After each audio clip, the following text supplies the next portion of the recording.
भाजपा सांसद अजीत गोपछड़े ने कहा, भारतीय जनता पार्टी हमेशा संगठन की मजबूती और मूल्यों पर चलने वाली पार्टी रही है। हमारी विशेषता यही है कि हम सभी सांसद और कार्यकर्ता एक साथ बैठकर विचारों का आदान प्रदान करते हैं और जनता की अपेक्षाओं को पूरा करने के लिए योजनाएं बनाते हैं। आने वाले दिनों में पार्टी विभिन्न अभियानों और पहल के माध्यम से समाज की सेवा के लिए आगे बढ़ेगी।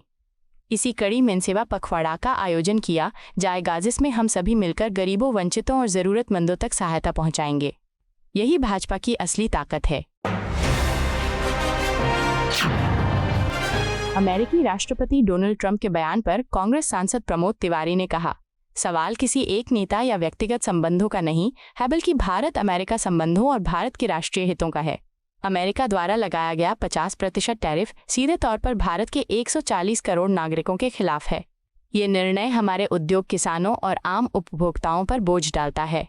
नेताओं के व्यक्तिगत संबंध उनकी अपनी बात हो सकती है, लेकिन जब राष्ट्रीय हित की बात आती है तो हम सबको एकजुट होकर इस टैरिफ का विरोध करना चाहिए और इसे हटाने की मांग करनी चाहिए।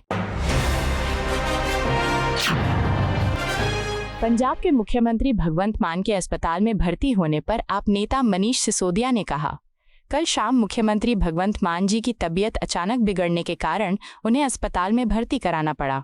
पल्स रेट कम होने की वजह से डॉक्टरों ने उन्हें 2-3 दिन आराम करने की सलाह दी है।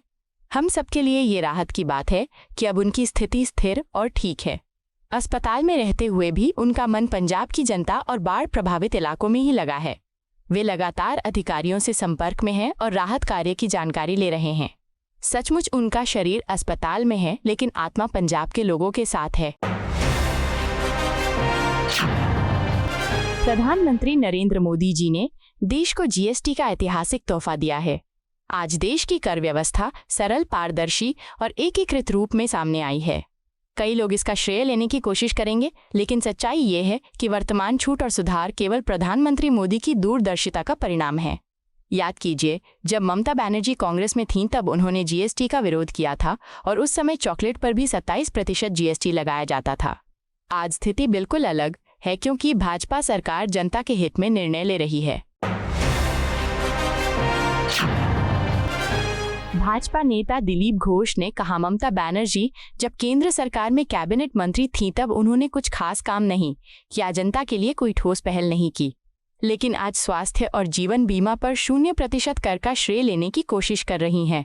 यह कदम पूरी तरह से प्रधानमंत्री नरेंद्र मोदी जी की दूरदर्शी सोच और भाजपा सरकार की संवेदनशील नीतियों का परिणाम है। जनता को गुमराह करना ममता जी की पुरानी आदत है, लेकिन सच्चाई यही है कि ये राहत मोदी सरकार की देन है। केंद्रीय मंत्री शिवराज सिंह चौहान एक प्रेस कॉन्फ्रेंस को संबोधित करते हुए जीएसटी सुधारों पर बोलते हैं। उन्होंने कहा, प्रधानमंत्री नरेंद्र मोदी जी के नेतृत्व में भारत सरकार लगातार लोगों के जीवन को बेहतर बनाने के लिए कार्य कर रही है। अगली पीढ़ी के जीएसटी सुधार विशेष रूप से किसानों के लिए बड़ी राहत लेकर आए हैं। एक किसान और किसान मंत्री होने के नाते मैं प्रधानमंत्री जी का आभार प्रकट करता हूँ। हमारा संकल्प है कि कृषि में उत्पादन लागत घटे और उत्पादन बढ़े ताकि किसानों का लाभ सुनिश्चित हो। जीएसटी सुधारों से कृषि उपकरण जैसे ट्रैक्टर, हार्वेस्टर और रोटामीटर सस्ते हो रहे हैं।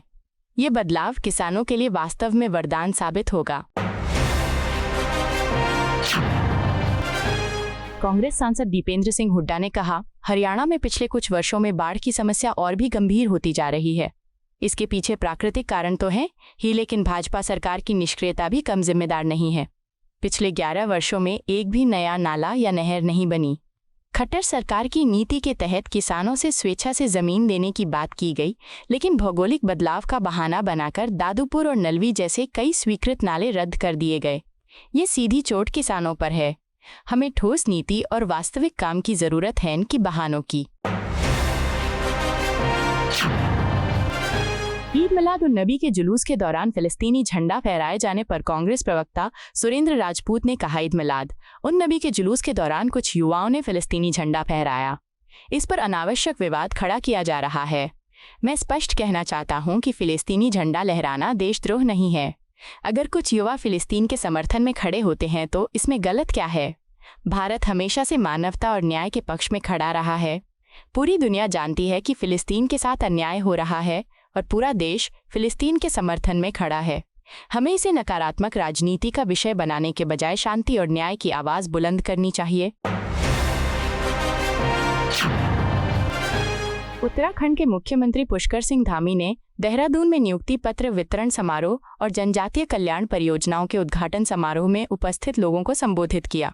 उन्होंने कहा, देहरादून की इस पावन धरती पर आप सभी के बीच उपस्थित होकर मुझे अत्यंत प्रसन्नता हो रही है।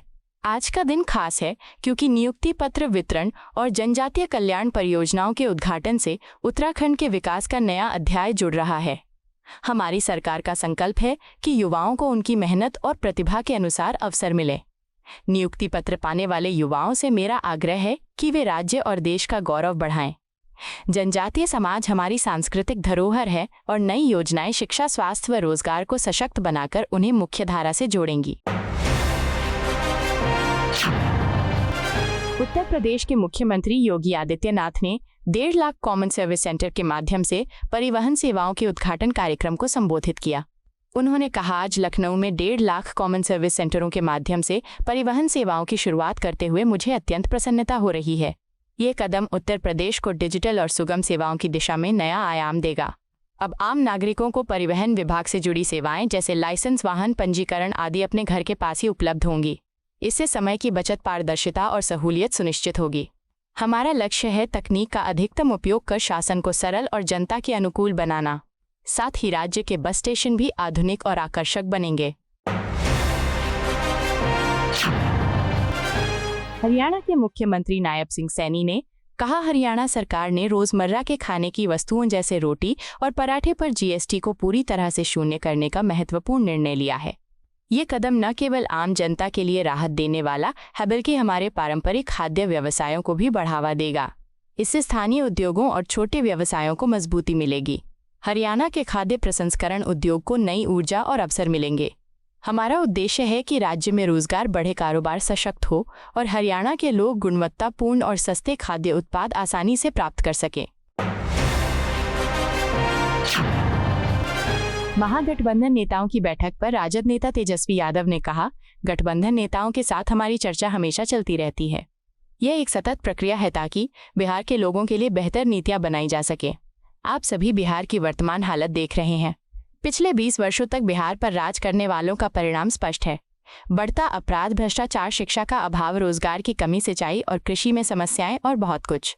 हमारा लक्ष्य है कि जनता के भरोसे और समर्थन से बिहार को विकास और समृद्धि की राह पर लाया जाए ताकि हर परिवार को सही अवसर और न्याय मिल सके। कांग्रेस द्वारा जीएसटी सुधारों की आलोचना पर केंद्रीय मंत्री अश्विनी वैष्णव ने कहा, कांग्रेस को उस समय की बातें याद करनी चाहिए जब वो सत्ता में थी। आज देश की आर्थिक नीतियां जनता के हित में बनाई जा रही हैं। प्रधानमंत्री नरेंद्र मोदी ने स्पष्ट किया है कि वित्त मंत्री निर्मला सीतारमण जीएसटी दरों पर कड़ी नजर रखेंगी। हमारा उद्देश्य है कि जीएसटी सुधारों का लाभ हर आम आदमी, हर व्यक्ति और हर परिवार तक पहुंचे।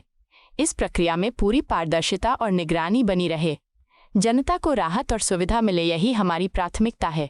कड़ी निगरानी और युक्तिसंगत नीतियों से ही ये संभव होगा। आपको यह वीडियो पसंद आया हो तो इसे लाइक करें, हमारे चैनल को सब्सक्राइब करें।